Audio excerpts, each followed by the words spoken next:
To go through at the top, so please bear with me. I think earlier today, there was a transition of authority ceremony held at Resolute Support Headquarters in Kabul, Afghanistan, marking the transition of command authorities from General Scott Miller to the commander of U.S. Central Command, General Frank McKenzie. As the Secretary approved earlier this month, and as we outlined to you on July 2nd, General McKenzie will now lead the U.S. mission in Afghanistan, and that's focused on four things. One, protecting our diplomatic presence in country. 2, enabling the safe operation of Hamid Karzai International Airport. 3, continuing to provide appropriate advice and assistance to the Afghan National Defense and Security Forces. And 4, supporting our counterterrorism efforts. As you heard from Secretary Austin just hours ago, before his meeting with the UK Secretary of State for Defense, Ben Wallace, this transfer of authority is only the next milestone in an ongoing drawdown process.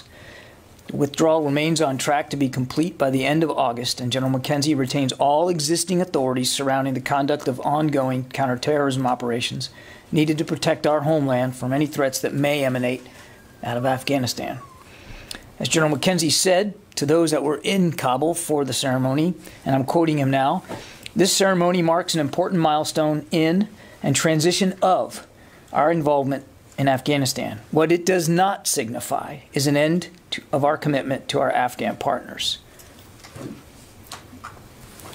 Now, as he said, that we'll be able to support counterterrorism efforts and our Afghan partners from places outside of the country indicates a change in posture, but not a change in our resolve to support our partners. Now, both Secretary Austin and General McKenzie have expressed their thanks to General Miller. You may have caught the Secretary's comments just an hour or so ago to that regard, to thank General Miller and his team for their diligent execution of the retrograde of millions of tons of equipment and thousands of personnel, all conducted with great efficiency and without a single casualty. And I think that's historic. When you think about this kind of withdrawal, which is ongoing, but when you think about what they've accomplished in a short period of time, and no one's gotten hurt, and we had to assume it would be a contested environment, we haven't done something like this. So it truly was historic. Now, following today's events, General Miller departed Afghanistan. He's on his way back to the United States. We'll have more to talk about that in the coming days. Moving on, here in Washington, I think I already alluded to it in my comments about Afghanistan. The Secretary did welcome and host the Secretary of State for Defense of the United Kingdom, Ben Wallace. And here at the Pentagon today, they are now visiting Arlington Cemetery, where the Secretary of State for Defense will lay a wreath at the Tomb of the Unknown Soldier. We'll put out a readout later today of the meeting and what they discussed.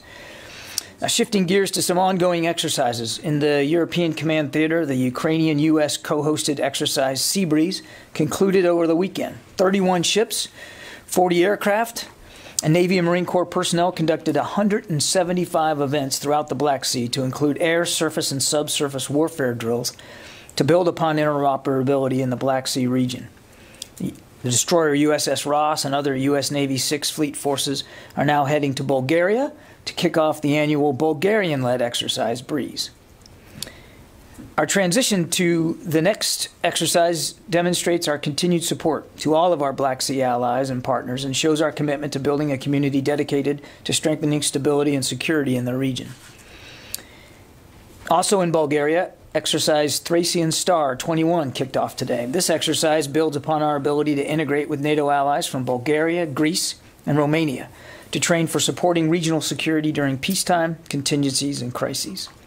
As part of the exercise this week, F-16s and airmen from Aviano Air Base, Italy, will conduct training alongside NATO forces to enhance our ability to provide a credible fighting force. Now, in the Indo-Pacific area, yesterday marked the first day of U.S. Army Pacific's Forager 21, which is the primary training exercise in support of Defender Pacific 21. Forager 21 is designed to test and refine the theater Army ability to deploy land forces to the Pacific, execute command and control, and effectively conduct multi-domain operations throughout Oceania from July 11th to August 6th, 2021.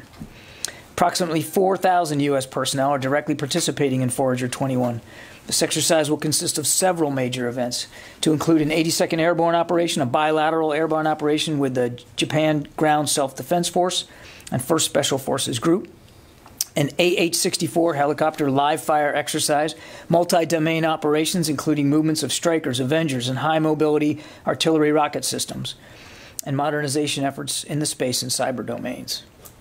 Finally, NORAD and U.S. NORTHCOM, in partnership with all 11 combatant commands, are leading the latest in a series of Global Information Dominance Experience, or GIDE, G-I-D-E.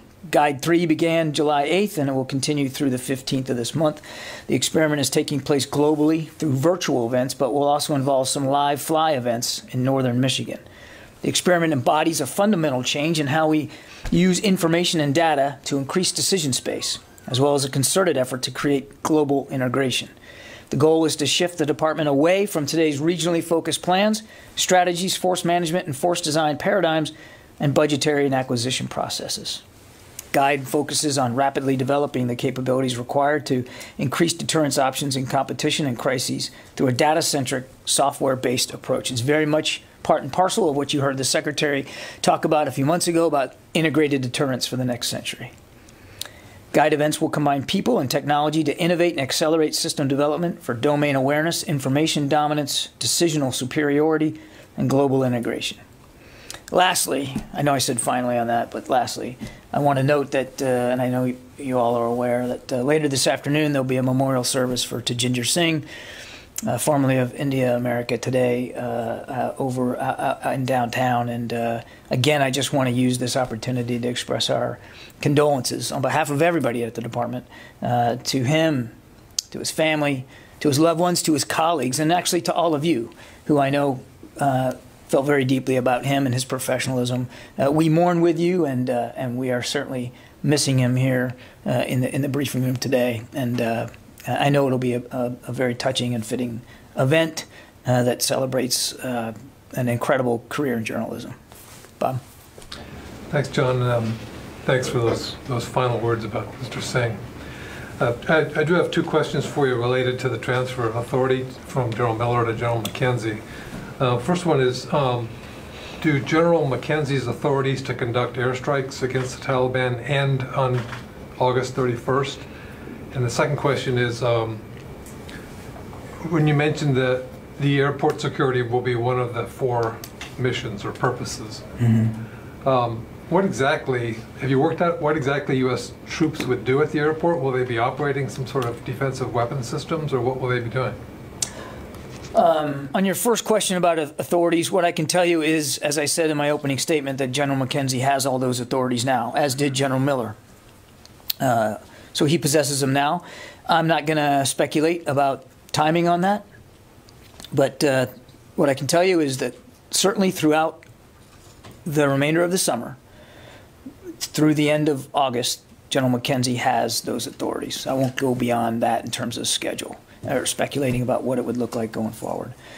On the airport, I think you know, Bob, we already have some, and have had for quite some time, some troops dedicated to security at the airport. There's an aviation support element there. There are some defensive capabilities. And I would expect that, without getting into details, to some degree and in some way, that support will continue through the drawdown. Now, what things look like after that, and after we've continued to flesh out all the details with Turkey, who has agreed to lead this security effort, we'll see. But what that looks like going forward after the drawdown. But through the drawdown, yes, we will have requisite capabilities there at the airport to assist in the security. It's not clear that they would continue after August 3rd. I don't want to get ahead of a decision-making process that's not complete. We are still in discussions with the Turks about what security at the airport is going to look like. We're grateful for their willingness to lead this effort. You heard President Erdogan talk about that last week. We're still hammering out, as President Erdogan said, we're still hammering out the scope of what that is.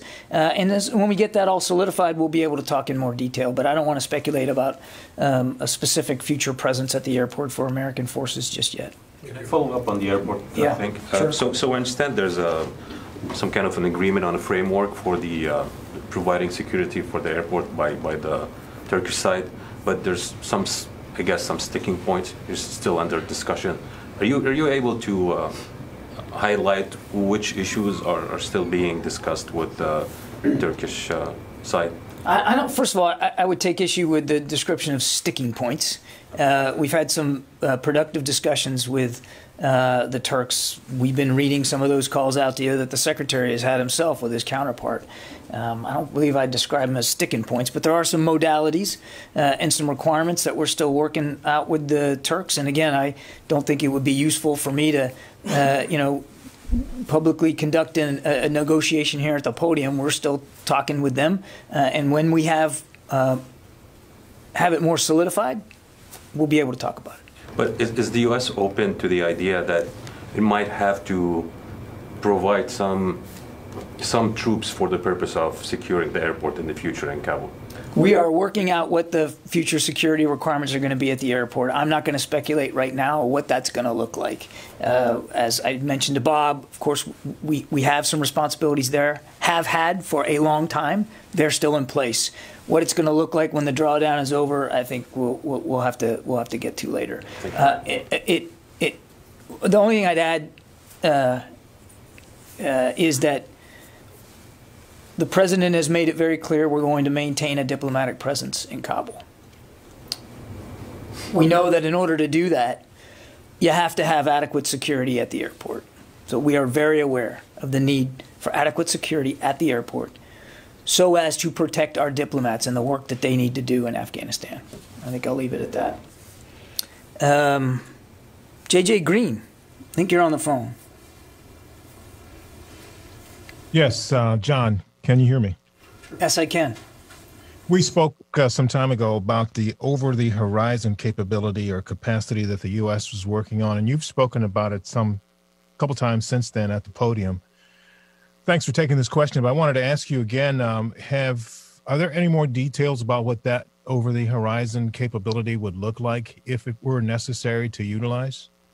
There is already an over-the-horizon capability, and we can talk about what that looks like. We have bases and facilities that we can use in the Middle East region, and we have a carrier strike group in the region, and that is being utilized. We already have existing over-the-horizon counterterrorism capabilities. Now, would we like to be able to close down time and space and to make it faster and more efficient? Absolutely. And so we are talking about and discussing with countries in the region about the possibilities of being able to use facilities and infrastructure that is closer to Afghanistan. I don't have any progress specifically to report out today on that, but it's something that we're actively discussing in concert with our State Department colleagues. But again, we have now a robust over-the-horizon counterterrorism capability, and we're using it. Just to follow up on that. Yeah, sure, go ahead. Robust counterterrorism capability, you have the ability to launch airstrikes. Why aren't you using them as the Taliban continues to take more territory in Afghanistan? Lucas, I thought we talked about this one last week. I'll try again. The mission right now in Afghanistan, and I went through the 4 missions, is to continue the drawdown. General McKenzie now has the authorities to assist the Afghan National Security Forces where and when he finds it feasible to do so. But he has those authorities. And as I also have said, the Afghans themselves have strike capability. Lucas, they have a good Air Force, a solid Air Force. An Air Force, by the way, that we're adding to and trying to improve the capability of. We're going to be giving them another 37 Black Hawk helicopters. That's more than they have right now. So in effect, doubling their attack helicopter capability. We're purchasing for them 3 more Super Tucano strike aircraft, fixed-wing strike aircraft. And we've agreed to help refurbish a good part of their fleet of Mi-17 helicopters. They have a robust Air Force. The Taliban does not. And they can use that Air Force in a strike capacity in support of their troops on the ground. As we have said for quite some time now, I think whatever the outcomes are 6 to 8 months from now, whatever it is, we're going to be able to look back and we're going to be able to see that leadership, Afghan leadership, is really what made the difference, or really what caused the outcomes to occur. Afghan civilian leadership, political leadership, and Afghan military leadership. This is their country. This is their fight. These are their people. And the president has been very clear that it is now time for them to meet those responsibilities. Barbara. I didn't actually hear an answer to Lucas's question either time, and I want to ask that and follow up. Before you follow up, I'm not going to repeat the whole thing again, but as I said, General McKenzie has the authorities to assist the Afghans where he deems feasible. The question, I believe, Lucas could correct me if I'm wrong, is the Taliban have continued with a very aggressive campaign of violence and intimidation. To the best of our knowledge, we have not seen coalition air forces in action against the Taliban. We're not asking you I'm not asking you what capacity the Afghans have. I'm asking you why, number one, have U.S. coalition forces not been brought into the action? What is it that you're waiting for? And then I have an airport question. I never said that we haven't been brought into the action. I've never said that we haven't supported. Any airstrikes? There have been moments during the drawdown where we have supported the Afghans. Absolutely. Can we get details on what the most recent airstrikes have been? I think you can understand, Barbara, that given the situation that we're in, that we're not going to be detailing everything we're doing to support. But it would be wrong to report that there's been no support to Afghan forces in the field during this drawdown. And as I said to Bob's question, the general still has those authorities to use when he deems fit, when it is most feasible to do so. Can you at least give us some context? The drawdown's gone on for several months. Was it in the early days? Can you roughly tell us the last time there was a coalition airstrike? I will not. I will not do that because the drawdown is ongoing. And as I've said from the very beginning, we have to assume that this drawdown is going to be contested, so we're going to be careful about the kind of information we're putting out there. But it would be wrong to conclude, inaccurate to report, that we have not come to the assistance of the Afghan National Security Forces throughout this period of drawdown. My other question is on the airport. You keep talking about future security requirements and the need to maintain security for the adequate security for the embassy and these future security requirements. So, and that you're continuing to discuss this with the Turks about what these future security requirements are. So by definition, does that mean that there is not currently adequate security at the airport because you are still having discussions about future security? And what is your assessment of the security situation at the airport? It does not mean that. How does it not mean that? Help me understand. Because there is still, the security at the airport has historically been a mission the Turks have contributed to under the Resolute Support umbrella. So they are there now, and they have agreed to stay there. There are, but as all forces draw down out of Afghanistan, there are going to have to be adjustments made to who else is helping the Turks and in what way that help is being rendered. That's the discussion that's happening right now, and I'm simply not prepared because it's not complete to detail that for you. The Secretary is comfortable that there's adequate security at the airport right now and is determined throughout the period of the drawdown to make sure that security remains in place. Some of that security is being provided by the United States. What that's going to look like after the drawdown is over, we're just not there yet. So what's your assessment of what the Taliban's goal is? What's my assessment of? What is the U.S. assessment, what is the Defense Department's assessment of the goal of the Taliban? I'm going to make it a habit not to get inside the Taliban's headspace here, and I'm certainly not going to talk about intelligence assessments. It is clear from what they are doing that they have governance designs, certainly of a national scale. It is clear from what they are doing that they believe there is a military solution to the end of this conflict. We continue to believe that the most sustainable, the most responsible end and solution to this war is a political one through negotiated diplomacy, a negotiated settlement that is Afghan-led. Nothing has changed about our desire to see that be the outcome. So you think they want to take over the country? I said they clearly have governance designs of a national character, because you can see it in the districts that they are trying to challenge and or have occupied. Tom. Thanks, John. I have two questions. One is, a few briefings ago, you mentioned that there would possibly or most likely be some kind of ceremony recognizing the end of the mission in Afghanistan. Paraphrasing you slightly, but that was the response you gave to a question. I am presuming, but please correct me, that today's ceremony is not what you're referring to, and if not, is that still part of the plan? You're right. Today is not the end of the mission, and I don't believe that General McKenzie or Secretary Austin could have made that more clear. Not the end, just a milestone. Yeah. And obviously, the Secretary wants to be able to recognize the service and sacrifice of the more than 800,000 U.S. troops who have fought and served in Afghanistan. And there'll be an appropriate time for that. There'll be an appropriate place for that. And when we have something to announce, we certainly will. I wanted to follow up on the Lucas Barbara questions, if I may, please. Of course.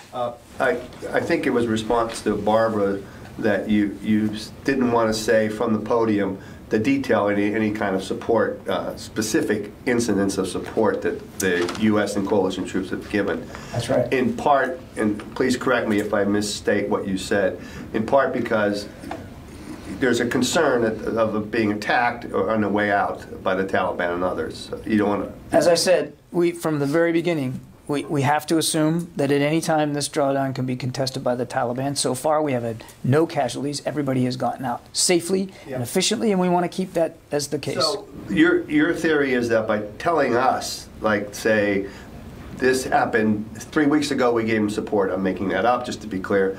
That would possibly jeopardize this delicate balance we have now, that there's been no casualties, no attacks. I don't think I'd put it in your words. I would simply say that operational security is a prime concern, and we want to be very careful about the information we release right now. But the information that Barbara asked, and Lucas and others, about support, if indeed the coalition forces have supported the Afghan troops at some point in the past against the Taliban, wouldn't the Taliban already know that? I mean, why can't you tell us about something that has happened, if indeed it happened, in support of the Afghan forces against the Taliban, who I would think knew what hit them already? You're making a presumption that for some reason we're trying to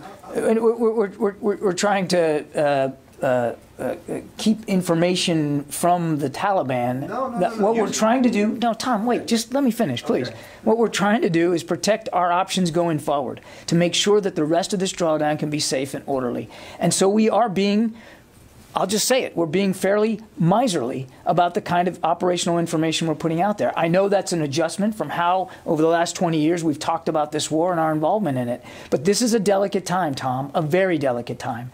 As you saw last week, Central Command said that we're, just over 90% done with the drawdown. That means that you have less capability and you have less resources at your disposal inside the country. So you want to be ultra careful about the kind of information that's getting out there, because the capabilities are now dwindling down, and we got to be careful. And we make no apologies for that. It's not about it's not about what the Taliban knows or doesn't know. It's about what we're putting out into the information space to make sure we preserve our options. So far, again, nobody's been hurt. We want to keep that going throughout the entirety of this drawdown process. Thank you. John, last week, White House press secretary said that this war has not been militarily won. Does the U.S. military agree with that assessment? I think we've said all along, and I've said it just a few minutes ago, we don't believe there's going to be a military solution here. It's got to be done politically. That is not a new talking point. It's not a new fact. It's not a new conclusion. We want to see a political settlement to this conflict, to this war in Afghanistan.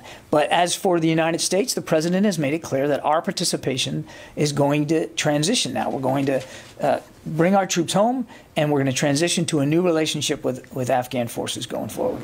So yeah, basically you are saying a different thing. Like, she says the war has not been militarily won. It means that because we don't believe that it can be solved militarily. Okay, and the other one, So Taliban is taking over the country, and then thousands of people are already running away from the country into Tajikistan, into Iran. Even some of them have arrived into Turkey. And then you guys just leave the whole base, the large background base, without even saying goodbye to Afghans. Can you convince the world that this is something other than defeat, other than failure? This is a conflict that is going to be solved politically, and it's a responsibility that the Afghan people, the Afghan government, and Afghan forces now have to be responsible for. They'll have us helping and supporting them, but it's their responsibility. This isn't about a defeat. It's about a transition to a new relationship with Afghan forces. And the fighting doesn't have to continue. I mean, you talk about it with this sense of inevitability that, frankly, I don't think we share. That there has to be more fighting, that the Taliban will take over the country. None of that is inevitable. And as I said earlier to Lucas, I think when we look back 6-8 months from now, what we're going to see is the influence of leadership and how much political, military leadership out of Afghan leaders there was to not make that inevitable. And let me just one more time, because you brought up Bagram, to go back on this again.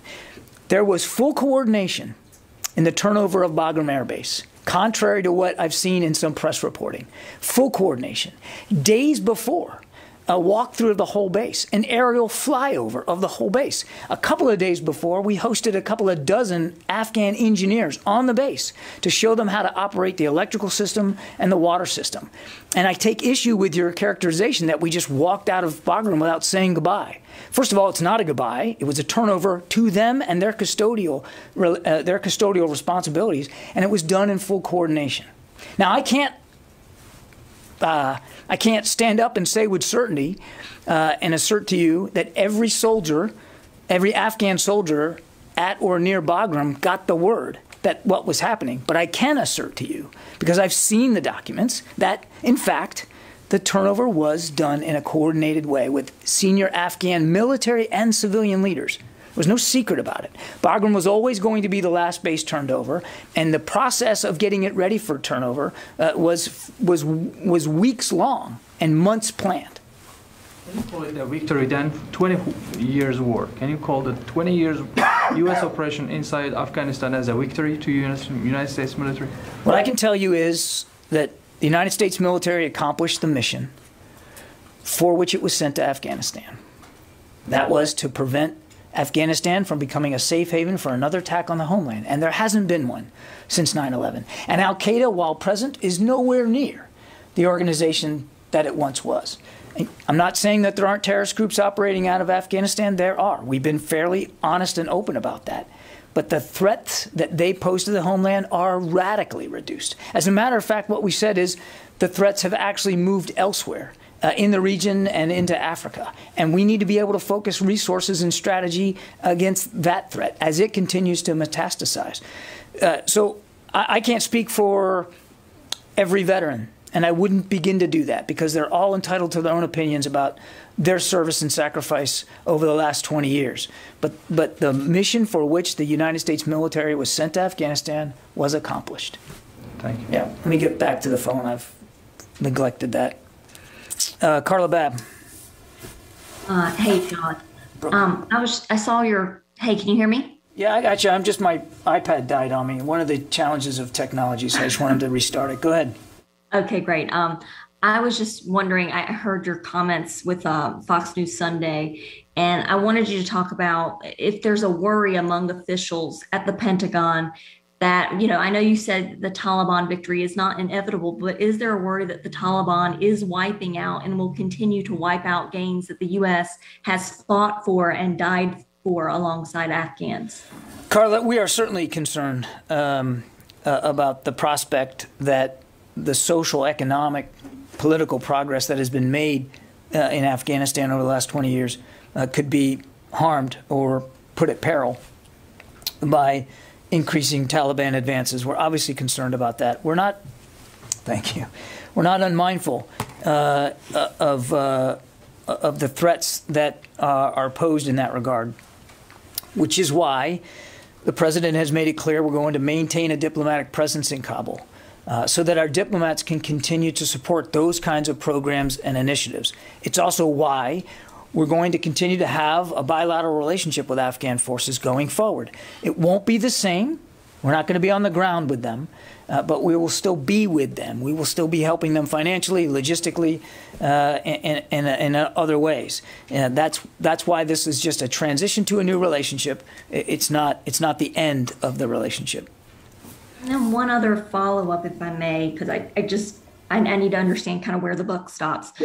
What you had mentioned earlier about the airstrikes, it seems to me, based on what you had said, that the U.S. is either not helping with the airstrikes, it's not feasible, according to General McKenzie, for the U.S. to get in and do some of these airstrikes, or the U.S. is helping with these airstrikes, but not making a significant difference as the Taliban continues to make these gains.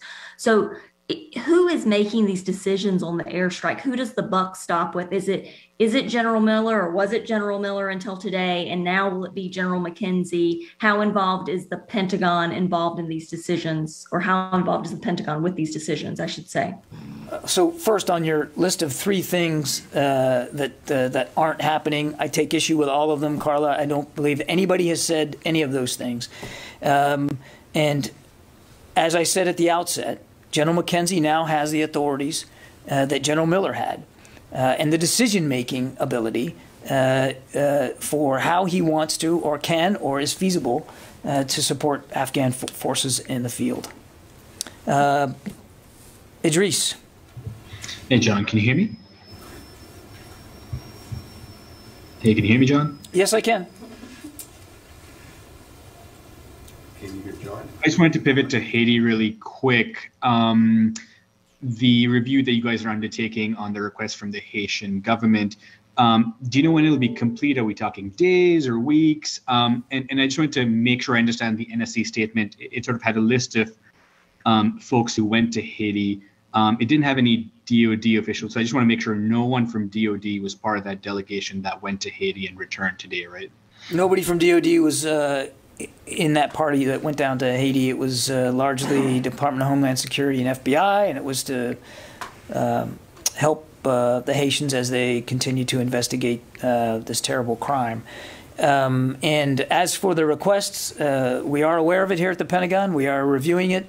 We're going to do so carefully and make sure that we completely understand it. And we'll be discussing it inside the interagency. But I have no decisions and certainly no timeline to provide you today. We're aware of it. We're reviewing it, just like we would review any request for U.S. Military assistance. And if and when there is a decision to be able to speak to you about that, we'll certainly do it. In the room anymore? Yeah. Okay. Thank you, John. I want to ask you about China's nuclear capabilities.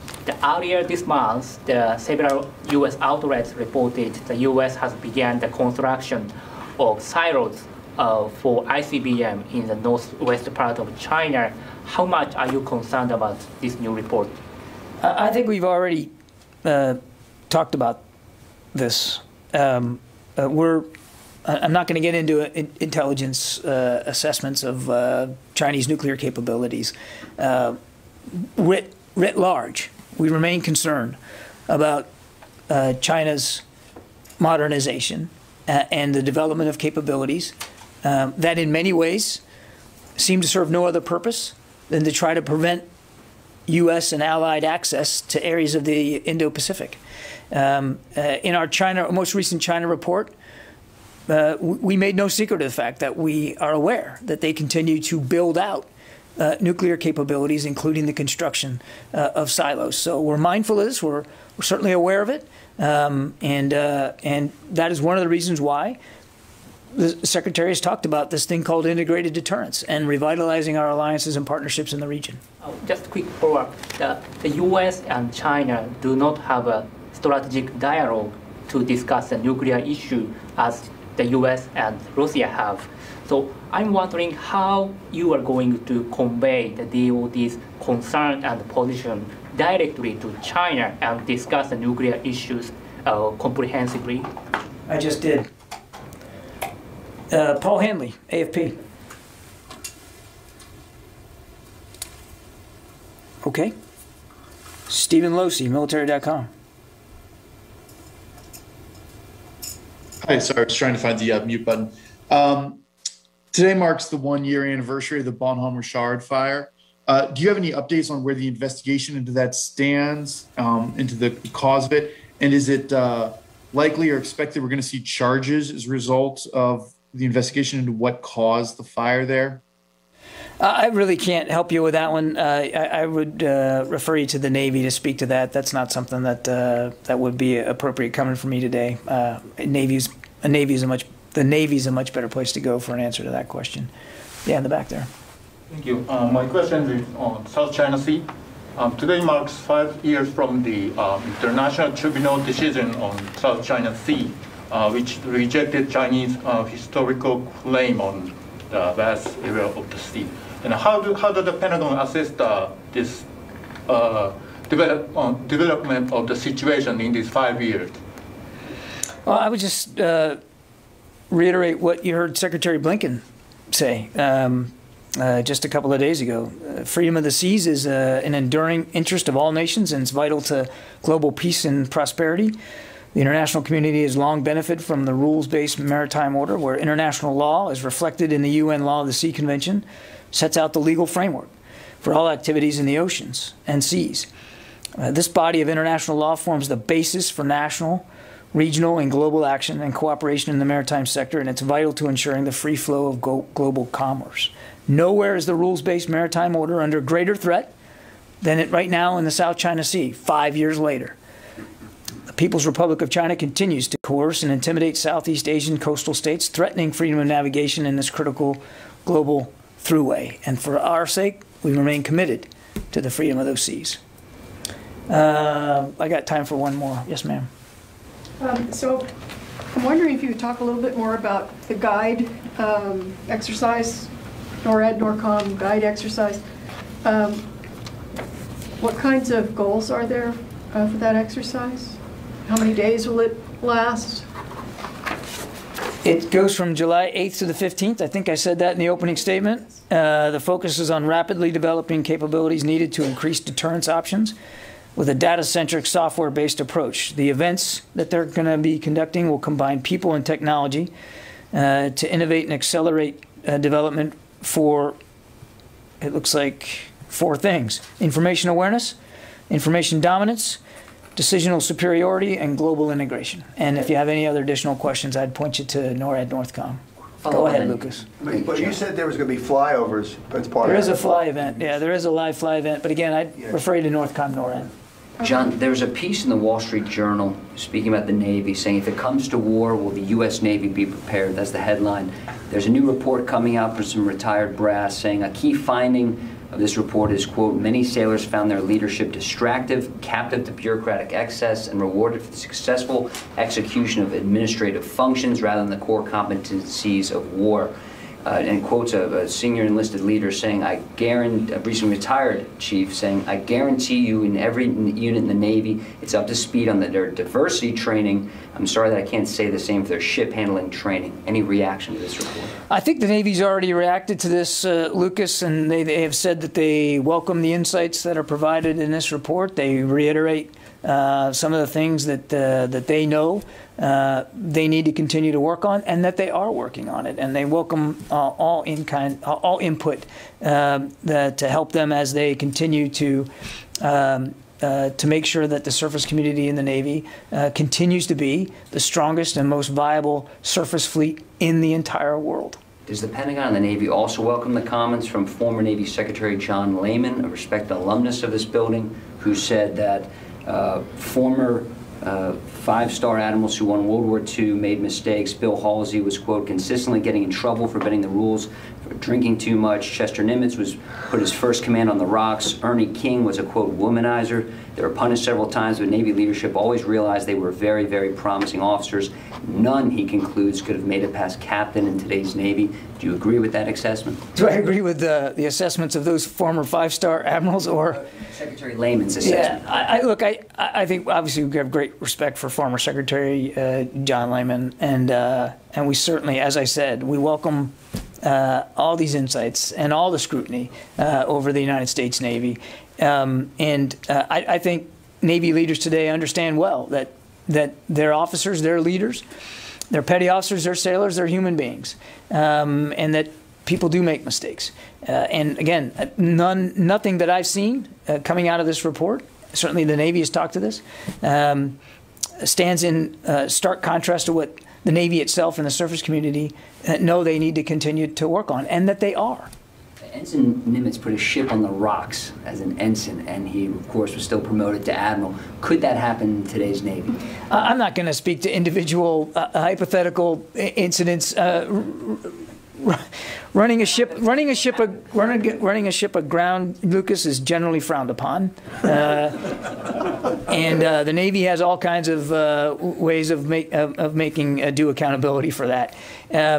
But look, everybody here in leadership positions understands that our people are human, and that there are mistakes, and there are mistakes. Nobody's interested in having a zero defect mentality throughout the military, not just the Navy, but throughout the whole military. We take accountability serious for just that reason, and the responsibility that leaders have to hold everybody in their charge to as high a standard of conduct and behavior as possible. But I want to pull back to what, as I understand, is the focus of this report, and what the Navy said about it is about making sure that we continue to have the most powerful Navy in the world. And you've heard the Secretary talk about this as recently as budget hearings just a few weeks ago. We do. It's the greatest maritime force ever in human history, and it's going to stay that way. And the fact that it makes mistakes as an institution, the fact that there are things that need improvement, all of that is proof that one of the things that makes us so great is that we're willing to do, no pun intended, a little navel gazing, and we're self-aware of issues that need to be improved upon. And there aren't too many other maritime forces, navies, or even military forces around the world that can say the same thing, that they welcome scrutiny, they welcome criticism, and it's okay to hear from formers as well as members of Congress that there are things that need to be looked at or need to be improved upon. And as I said, as the Navy said, they're well aware of the issues that were raised, and they track very closely and align with things they themselves have been working on to try to improve going forward. So is the U.S. Navy ready for war? Yes. Okay, thank you.